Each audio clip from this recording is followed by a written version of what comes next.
Shampoo नाही तर shampoo लावण्याची पद्धत बदला आणि त्यानंतर तुमच्या केसांमध्ये जे काही बदल होतील ते पाहून तुम्ही देखील आश्चर्यचकित व्हाल. मी डॉक्टरांच्या सल्ल्याने शॅम्पूमध्ये फक्त 2 गोष्टी ॲड केल्या आणि त्याचा वापर सुरू केला. त्यानंतर माझे केस अगदी 10 पट वेगाने लांब झाले आणि सोबतच सिल्की आणि शायनी झाले. जर तुमच्या देखील घरी लहान मुलांना कोंड्याचा प्रॉब्लेम असेल तर आपली आजची ही रेमेडी तुम्ही नक्की ट्राय करा. तुम्हाला अगदी 100% रिझल्ट भेटतील. रेमेडीला सुरुवात करण्यापूर्वी जर चॅनलवरती नवीन असाल तर चॅनेलला लगेचच सबस्क्राईब करा आणि सोबतच तुम्ही आपला हा व्हिडिओ कोणत्या गावामधून किंवा मग कोणत्या शहरामधून पाहताय हे देखील मला कमेंट करून नक्की सांगा, जेणेकरून मला देखील समजेल की माझे व्हिडिओ कुठपर्यंत पोहोचतायत आणि याचा फायदा नक्की कोणाला होतोय आणि सोबतच आपलं छान असं बॉन्डिंग देखील नक्कीच तयार होईल. बघा, रेमेडी बनवण्यासाठी सगळ्यात अगोदर आपल्याला लागणार आहे ती म्हणजे चहापत्ती. बघा, चहापत्ती जेवढी आपल्या आरोग्यासाठी हानिकारक असते ना तेवढ्याच जास्त प्रमाणात आपल्या केसांसाठी ही फायदेशीर असते. यामध्ये असणारे अँटीबॅक्टेरियल आणि सोबतच अँटीसेप्टिक गुणधर्म आपल्या स्कॅल्पमधील कोंडा कमी करण्यासाठी हेल्प करत असतात. आणि जर का तुमची स्कॅल्प इची असेल आणि स्कॅल्पमध्ये खूप जास्त प्रमाणात खाज येत असेल तर तुम्ही चहापत्तीचा वापर एकदा ते दोनदा नक्की ट्राय करून बघा. यामुळे तुमच्या स्कॅल्पच्या सगळ्या काही समस्या अगदी कमी होऊन जातील. त्यासाठी बघा, आपल्याला काय करायचंय, 1 चमचा एवढी चहापत्ती एका स्टीलच्या भांड्यामध्ये ऍड करायची. आता चहापत्ती तुम्ही इथं जास्त देखील घेऊ शकता जर का तुमचे केस जास्त प्रमाणावरती लांब असतील. पण इथं जर तुमचे केस मीडियम असतील तर फक्त 1 चमचा चहापत्तीचा वापर तुम्ही केला तरी देखील चालेल. आता या चहापत्तीमध्ये साधारणतः 1 ग्लास एवढं फिल्टर केलेलं पाणी ऍड करा आणि साधं किंवा मग बोरिंगचं पाणी अजिबात वापरू नका. जेवढं पॉसिबल होईल तेवढं फिल्टरचं पाणी घ्या आणि जर नसेल तर तुम्ही इथं गोड्या पाण्याचा देखील वापर करू शकता. आता मिश्रण व्यवस्थित असं मिक्स करून घ्या आणि त्यानंतर साधारणतः 10 ते 12 मिनिटांसाठी आपल्याला हे सगळं मिश्रण गॅसवरती उकळण्यासाठी ठेवून द्यायचे. आणि जर का तुमच्याकडे थोडासा टाइम वगैरे असेल ना तर तुम्ही काय करा, ही चहापत्ती अगदी 1 ते 2 तासासाठी भिजवून देखील ठेवू शकता. आता बघा, मी सगळं काही पाणी अगदी गॅसवरती उकळण्यासाठी ठेवून दिलंय आणि जसं जसं आपलं हे पाणी उकळायला सुरुवात होईल तसं तसं चहापत्तीमधील सगळे काही पोषक घटक आपल्या पाण्यामध्ये उतरायला सुरुवात होईल. आणि इथं तुम्ही बघू शकता आपल्या चहापत्तीचं जे काही पाणी आहे ते तयार होत आहे आणि याचा कलर देखील पूर्णपणे चेंज झालेला तुम्हाला दिसत असेल. आता हे अगदी 10 ते 15 मिनिटांसाठी छान असं उकळून घ्या आणि उकळून झाल्याच्या नंतर आपल्या गॅसची फ्लेम ऑफ करा. आता फ्लेम ऑफ केल्याच्या नंतर साधारणतः 15 मिनिटांसाठी आपलं सगळं काही मिश्रण आपल्याला थंड होण्यासाठी ठेवून द्यायचं आहे. चहापत्तीचं पाणी थंड होतंय तोपर्यंत आपल्याला एका बाउलमध्ये 1 चमचा एवढी साखर घ्यायची आहे आणि ही साखर आपल्या केसांमध्ये शाईन आणि सोबतच चमक आणेल. आणि आता तुम्हाला प्रश्न पडलेला असेल की साखरेचं नक्की याच्यामध्ये काय काम आहे. तर बघा, साखर तुमच्या स्कॅल्पला एक्सफोलिएट करण्याचं काम करेल, म्हणजे स्कॅल्पची स्क्रबिंग करेल आणि सोबतच जर स्कॅल्पवरती घाण साठलेली असेल, डॅन्ड्रफ असेल किंवा मग एक्स्ट्रा ऑइल असेल तर ते देखील कमी होईल.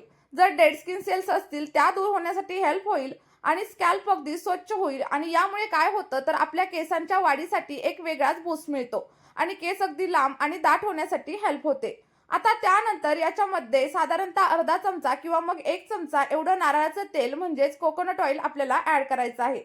जेव्हा आपण साखरेमध्ये कोकोनट ऑइल ऍड करतो तेव्हा हे आपल्या केसांच्या अगदी खोलवर जातं आणि केसांना पोषण देतं.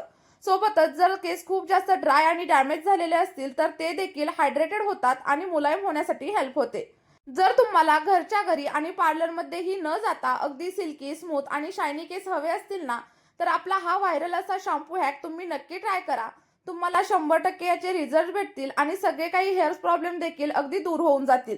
आता हे व्यवस्थित असं मिक्स करून घ्या आणि मिक्स झाल्याच्या नंतर याच्यामध्ये आपण पुढील घटक ऍड करणार आहे आणि तो म्हणजे शॅम्पू. बघा, तुमच्या आवडीचा कोणताही शॅम्पू तुम्ही याच्यामध्ये ऍड करू शकता किंवा मग तुम्ही डेली जो शॅम्पू यूज करत असाल ना तो देखील इथं वापरू शकता. फक्त एक गोष्ट लक्षात ठेवायची, जो कोणता शॅम्पू तुम्ही इथं वापराल ना तो अगदी सल्फेट फ्री आणि पॅराबेन फ्री असायला हवा. आणि यामुळे काय होतं, तुमचा हेअरफॉल देखील कमी होतो आणि तुम्हाला खूप छान असे रिझल्ट भेटतात. त्यानंतर आता हे सगळं काही मिश्रण व्यवस्थित असं मिक्स करून घ्या. त्यानंतर साधारणतः 2 ते 3 मिनिटं याला व्यवस्थित असं मिक्स करून घ्या आणि मिक्स केल्याच्या नंतर सगळं काही मिश्रण अगदी कंडिशनर सारख्या फॉर्म मध्ये आपलं इथं रेडी होईल. बघा फ्रेंड, जर का तुम्हाला कोंड्याची समस्या असेल, स्किनवरती खाज येत असेल आणि स्कॅल्प जर इची असेल ना, सोबतच केस अगदी चिकट होत असतील आणि ऑइली होत असतील तर तुम्हाला आणखी एक महत्त्वाचा असा घटक याच्यामध्ये ऍड करायचा आहे आणि तो म्हणजे लिंबू. बघा, साधारणतः 8 ते 10 थेंब किंवा मग अर्धा चमचा एवढा लिंबाचा रस तुम्ही याच्यामध्ये ऍड करा. लिंबामुळे काय होतं तर आपले जे केस आहेत ते अगदी सिल्की आणि स्मूथ बनतात. सोबतच जर स्कॅल्पवरती कोंडा असेल आणि खाज येत असेल ना तर तो देखील हळूहळू कमी होऊन जाते. बघा काही लोक म्हणतात लिंबामुळे केस पांढरे होतात, पण जेव्हा तुम्ही लिंबू एखाद्या गोष्टीमध्ये मिक्स करून लावताना तेव्हा असा कोणताही प्रॉब्लेम तुम्हाला होत नाही. उलट याचे अधिकाधिक फायदेच तुम्हाला होत असतात. बघा आता नैसर्गिक पद्धतीने जर तुम्हाला कोंडा आणि सोबतच खाज जर घालवायची असेल ना तर तुम्हाला अगदी महागडे प्रोडक्ट्स देखील वापरायची गरज नाहीये. इथं आपलं हे जे मिश्रण तयार झाले ना हे असं तुम्ही तुमच्या स्कॅल्पवरती अप्लाय करू शकता आणि त्यानंतर साधारणतः 2 ते 3 मिनिटं हलक्या हाताने स्क्रब करा.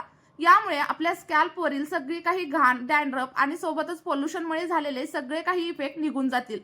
बघा व्यवस्थित असं मिक्स करून घ्या आणि हे तुम्ही असंच देखील स्कॅल्पवरती अप्लाय करू शकता. आता बघा आपण जे काही चहापत्तीचं पाणी तयार करून थंड होण्यासाठी ठेवलेलं होतं ना ते इथं घ्यायचं आहे आणि एखाद्या गाळणीच्या साहाय्याने व्यवस्थित असं गाळून घ्यायचंय. बघा इथं तुम्ही बघू शकता आपल्या चहापत्तीच्या पाण्याला खूप छान असा कलर आलाय. जेव्हा आपण चहापत्तीचं पाणी आपल्या केसांसाठी वापरतो तेव्हा केसांच्या बऱ्याच समस्या दूर होतात. जसं की केस गळणं, वेळे अगोदरच केस पांढरे होणं, टक्कल होणं यासारख्या सगळ्या समस्या हळूहळू कमी होतात. आणि या पाण्यामध्ये कॅरेटीन नावाचा एक ऍक्टिव्ह घटक असतो ज्यामुळे केसांच्या जवळपास सगळ्या समस्या अगदी गायब होतात. जर तुमचे पांढरे केस झालेले असतील तर चहापत्तीचं पाणी तुम्ही रेग्युलर वापरून बघा. तुम्हाला अगदी पांढऱ्या केसांपासून देखील सुटका मिळेल. केस गळणं कमी होईल आणि सोबतच केस जास्त प्रमाणावर वाढायला देखील सुरुवात होईल. चहापत्तीचं पाणी जेव्हा आपण केसांवरती वापरतो तेव्हा आपलं जे स्कॅल्पमधील ब्लड सर्क्युलेशन आहे ते सुधारतं आणि यामुळे केसांची वाढ देखील जलद गतीने होत असते. आता बघा याचा वापर आपल्याला कसा करायचा आहे तर जे काही मिश्रण आपण बनवलेलं होतं त्या मिश्रणामध्ये आपल्याला चहापत्तीचं पाणी ऍड करायचं आहे आणि व्यवस्थित असं मिक्स करून घ्या. आणि त्यानंतर आठवड्यामधून फक्त 2 वेळा आपल्या या शॅम्पूने तुम्ही हेअर वॉश करा.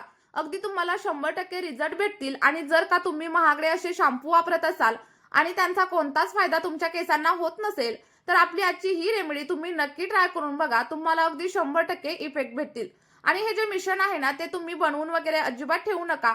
जेव्हा तुम्हाला केस धुवायचे आहेत तेव्हाच बनवा आणि तेव्हाच वापरा. अगदी 5 ते 10 मिनिटांमध्ये तयार होतं आणि अगदी इफेक्टिव्हरित्या आपल्या केसांवरती काम करत असतं. बघा केस धुण्याच्या अगदी 5 मिनिटं अगोदर हे तुम्हाला तुमच्या केसांवरती अप्लाय करायचं आहे.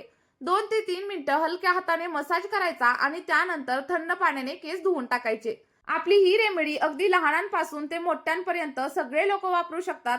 कारण आपण याच्यामध्ये कोणत्याही प्रकारचं केमिकल वापरलेलं नाहीये आणि त्यामुळे तुमच्या केसांवरती याचा कोणताही साईड इफेक्ट होणार नाही. फक्त आठवड्यामधून 2 वेळा वापरून बघा. केस अगदी सिल्की, स्मूथ आणि शायनी होतील. सोबतच गळत असलेले केस देखील कमी होतील आणि अगदी वेगाने वाढण्यासाठी सुरुवात होईल. बघा एकदा नक्की ट्राय करून बघा आणि कमेंट करून मला नक्की सांगा की हा उपाय तुम्हाला आवडला की नाही. आणि जेव्हा वापराल ना तेव्हा फीडबॅक देखील नक्की शेअर करा. आणि या रेमेडीमध्ये जर तुम्हाला काही अडचण असेल तर कमेंट करून नक्की विचारा. मी अगदी 100% आन्सर देईल. चला तर मग या व्हिडिओमध्ये इथेच थांबूया. Bye bye.